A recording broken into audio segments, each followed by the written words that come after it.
know. Hey, And shit. what you say back in the days when we used to hit them strip clubs? How much would we have to give a female to dress out if she was on the stage doing her thing through the club sometime? Well, you know, if she likes you, you might not have to give her nothing. But you know, if it's one of those nights, if she was short and she didn't make no money, you got to pile that $100 bill. Then you pull that $100 bill out. She like, okay, I'm going with you. Right. She check out. She tell her manager she got a emergency situation. She but breaking wild with you, you know. Right. The power of $100 bill back then to get a female to dress out and get on from the club. Without a doubt. Right. I've seen it happen 1,000 times. Right. How was the King Henry? You ever been there before back in the days? Yeah, the one on Crenshaw. Yes, sir. Yeah. How was that? That was the low spot. You know, that it was cool. That was just a low spot, a local neighborhood low spot. The hot spots was the Barbie Coast and the First King. Right. How was the King Henry set up in the inside, if you can remember? You could go through that parking lot, going, that's the back door, and the front door was on Crenshaw. Right. And, you know, that door, you go in that door on Crenshaw. Yeah, because it was set up. You walk in the pool table, and you had the stage, and you had the bar to the far left. Right. You know, where you get your drinks. You know, the table dancing was over in that corner, that private spot. Right. The tricks, I call it the trick spot. Right, and people go there. Yeah, the trick. I call it the trick spot when you go do your tricking at the table dancing or whatnot. Yeah, but King Henry was cool. It was just a low. Did they sell food up in there? They sell some chicken dinners back in the days, you know, French fries and some chicken wings, you know. Right. Did they have some cool little underclass females in there, here and there? They had the local girls, you know, ones building, you know, at Hardtime, that was right there in Hardtime, right there. Yeah. And got all the apartments buildings in Hardtime. So all the local girls, the ones that had no cars, so they can walk to work or catch that cab to work or whatever, because it's right there. Right. But they had a few bras, the ones hiding from their baby daddies and shit, because their baby daddies was hitting them spots like Barbie Coast and First King. Right. See, King Henry's was the spots for them bras they can hide out at, and nobody will see them. They don't want to be in there, and they see their neighbor walk up in there. They say, "Oh, they're my neighbor. Go on the stage," you know. Right. What hood dudes used to frequent through there? When you had the Gardena boys, the shotguns come through there, then you had the Hardtime Pyrus that come through there. You know, a little bit of everybody. You know, come through there. Right there, because you know they were right on Crenshaw. You know the spot, and there used to be a couple of competitions used to go down up in them joints too. You know. Right. And so to go down to the next one would be what? The Barber Coast? First King. Yeah, I mean the First King. How was the First King back then? Oh man, First King was Wild West, man. You know, that was the spot to be, man. You had about 20 girls in there dancing. You know, so on any given night, Saturday and Sunday was the popping nights. 20 different girls, $5 to get in, and there used to be 2 pool tables up in that joint. And man, First King was the spot to be. Right. Now I take that back. It was 1 pool table. Right. I take that back. I'm talking about the other joint. And how was the females? How was the scale of females up in there, huh? That was the good ones. Yeah. You know? Yeah, them was the good ones. On a scale of 1 to 10, man, you had some 8s, some 9s, and some 10s, you know? Right. And I'm talking about with body, you know? Right. All shapes and sizes. Oh, man, for real, though, man. Barbie Coast and First King was the spot to be, man. Yeah. Yeah, them bras. See, my bra used to work up in there, you know? And she used to get $400 and $500 a night, $600 a night, every night. You know what I mean? And was they able to be fully nude at the First King? No, you have to have your bottoms on. You have to have pasties on. Yeah. No, I'll take that back. The titties was out. Okay. Yeah. And what atmosphere was the First King back then? Oh, man, it was the Wild West, man. You know. And why you say it was the Wild West? Hey, the reason I say it was the Wild West is because you might walk up in there and see a motherfucker you was in white with all the penitentiary with, and sometimes it used to go down. Sometimes, you know what I'm saying, motherfucker just look at you. You just look at him. And Right. you can't say they don't know where you from because y'all in jail together. So you know where motherfucker from and what it is. Right. You know. If you And what's a few legendary dudes you knew that ran through YA and used to frequent some of at the First King and stuff? well, you know, you had my boy Al Dog. He was from Southside. The boy Cowboy. He was from Shotgun. Who else came through there? What's that cat name? Monster. They was from East Coast. 6'8". Who else came through that joint?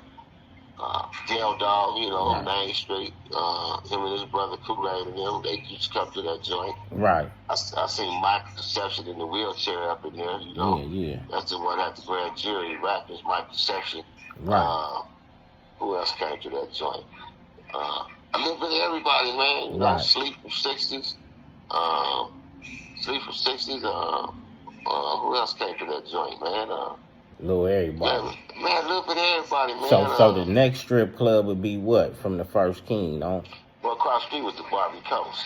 Okay, so how did the Barber Coast run? Well, you know, Barbie Coast was a little different, man. You know, I think some of their girls were a little more high class. Mm-hmm. You know, but they had stopped selling liquor. Right. You know, so they got their liquor license knocked off. They had a couple of incidents with some people underage up in there and was drinking liquor. They got their liquor license took. Right. So and they kind of like went out of business, not out of business, but lost a lot of their customers. You know, motherfuckers like to come to the club and have a drink. Mm-hmm. And they wasn't able to drink. You know what I'm saying? And they lost a lot of people. Barbie Coast had some fine motherfuckers up in there, man. You know? Right. And can you describe how a couple of them looked it up in there on? Well, you know, you had, when I was going through there back in the days, man, you had some light-skinned motherfuckers, man, you know what I'm saying, with some nice little bodies. And you got to remember, man, some of them bras, they did it for attention, you know what I'm saying, and they had side jobs. Because, like I said, you was able to go make $500, $600, $700, you know what I'm saying, up in them joints, man. Right, you know, back then. Yeah, easy. I saw it happen. Like I said, my bro used to check $400, $500, $600 a night. Easy. Right. The nights that she worked, you know. And they would answer with $10 a pop, you know. And motherfucker, like, nigga was having so much money. I seen niggas having so much money. I saw a nigga in the corner all night. You know what I'm saying? Like, this nigga got $10 from everybody. Right. Yeah, like that, yeah, you know. Yeah. And what hoods ran through that one?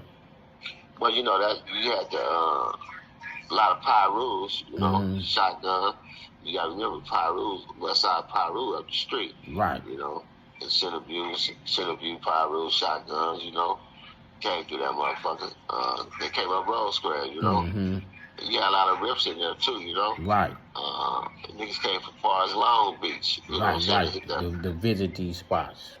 Right. Right. LA nigga, a lot of LA legends, cats, you know what I'm saying? Right. Mercedes Benzes and trucks and niggas dating low riders and all kind of shit. BMWs all parked in the parking lot. Motherfuckers in there, you know what I'm saying? That was a spot of motherfuckers used to show how powerful they were, how much money they had. They used to come up in that motherfucker with their jewels on, you know what I'm saying? Mink coats and shit on, you know what I'm saying? It's the 90s, you know what I'm saying? Right. And how did the females treat they dudes up in there back then? Some of us high class street dudes back then. You know, like anybody else, treat a motherfucker. They see a motherfucker with money. You know what I'm saying? They bow down. Yeah. You know what I'm saying? And that's what the bras used to do. And the bras is very smart, man. They know who had the money. You know what I'm saying? Because who was acting funny. Yeah. Right. They knew the ballers from the crawlers. In other words, the niggas gonna come in and throw make it rain on the stage. Throw 40, 50 ones on the stage. And the bra gonna come holler at you. He might tell her, dress out. Right. And just to pause, you going when you back then in our time when you throw $30, $40 on the stage at one wop, that meant something. Yeah. Yeah, that meant something. You know what I'm saying? Because the era and the time was different. Right. every time something, it meant something. You're right, it meant something. It meant he want her to come holler at her. He want her to come holler at him when she get off that motherfucking stage. Right. And that's when he can put his play down. Right. Hey, check this out, baby. Woo, woo, woo, woo, woo, woo, woo. You know what I mean? Right. Did they used to choose some of us? Oh, man, without a doubt, man. They look outside and see what you riding in, or see you coming, or just know you, period. And shit, take down my number. Come get me at 2 o'clock. Right. You know what I'm saying? I get off at 2, come get me. Can you come give me a ride home? And that's when you know they choose it. Right, right. You know? What's the next one from the Barber Coast that they established? Well, it was another one that opened up down the street called Stars. You know, that was on Rosecrans, right on the strip of Rosecrans. It's called Stars. They had upstairs and downstairs in that joint. You know, upstairs, I guess that's where it went down at. You know. Right. And how was that atmosphere up in that one? Well, you know, only went there about 5 to 10 times. It was cool. By then, man, the motherfucking clubs played out to me, you know? Right. Yeah, I grew up, man. Right. It played out to me, man, you know? Right. There's some of the best females that we see now that didn't change their life and upscale their quality more back then. Do you think they missed that era in their time? Yeah, because a lot of them bras thought they was going to stay, you know what I'm saying, stay pretty. You know what I'm saying? You got to remember, these bras was dancing in their 20s. So when they hit 30 plus, they starting to play out. A little cellulite, a couple of babies, you know what I'm saying? And you know, and they ain't the one no more. Right. When you got this youngster just came in here, 21 years old, you know what I'm saying, green still, body like a motherfucker, no babies. And then you got an older bra, been around, you know what I'm saying, competition. You know what I'm saying? Like, too much competition, so they play out. Right. The ones was taking their money going to school with on the side was the smart ones. But the ones thought they was going to dance the rest of their life was the dumb ones. Right. So now you really didn't have nothing to fall back on if you didn't have a real nigga like you and I, you know what I'm saying, investing that money. Right. They was getting $300 or $400 or $500 a night. You know what I'm saying, doing $5,000-$6,000 a month back then was big money. Right, to us, yeah. But if they wasn't investing that money, throwing it in the pot with mine, when I was flipping, shit, they played out. Right. And a lot of them that did invest into you and I and a couple other dudes we know, they successful, you know, because they didn't move on and, you know, in other relationships, but they got their successfulness from dudes like you and I and other Crips and Bloods that had the styling criteria of that time and that era. Yeah, because I know a couple of cats, you know what I'm saying, that him and his woman, they bought houses and shit back then. Remember, property was real cheap back then. Right. So they was able to flip that little money they was flipping. He was flipping in the street, and she was flipping on the dance floor. Right. You know? I remember that, yeah, because that's how it kind of went back then. You know, we'll let them hustle, and we'll muscle. Yeah, see, and then you got to have enough stomach to let your bra get out there and go to a club and do some table dancing and do a little flirt. Right. You know? Right. It ain't like she giving up no coochie. It ain't like she on Figaro. I didn't like that. I didn't like that move. I couldn't set none of my bras down on Figaro. Right. You know, if they had a little body, they was going up in one of them clubs and they was gonna shake it. Right. And then because you know why I did. You know why I did that, nephew? Why? Because I ain't got to sit there and babysit them. I ain't got to bodyguard them because you got to remember them clubs have security. Exactly. So I know she's not going to get kidnapped. I know she's not going to get raped. These things that I know is not going to happen to her. And you know some of them females was so bad back then that us with paper, we hit them real heavy, and they wouldn't have to go do nothing like that because they knew they knew their competition and knew their worth when they hit that stage. Exactly. Exactly. Do you still know a couple females that made it out from that time that's successful right now? We ain't gonna speak on their names, but do you know some that made it out successful, like you said, that was kind of like managing their money properly with the right person or within themselves? Just left the motherfucking concert with one. Right. Hey, look, nephew. Right. Just went to the motherfucking oldie concert in Vegas with one, man. You know what I'm saying? Right. Lexus, brand new Lexus. You know what I'm saying? Getting it still. You know what I'm saying? Yeah. Just went back to her house. You know what I'm saying? Her 4-bedroom spot. Right. I was chilling with her. You know what I'm saying? That's the homegirl. You know what I'm saying? Right. So I do want to salute all the females that did grind like that and made it out to be successful parents, successful just persons and beings as just for themselves and all that.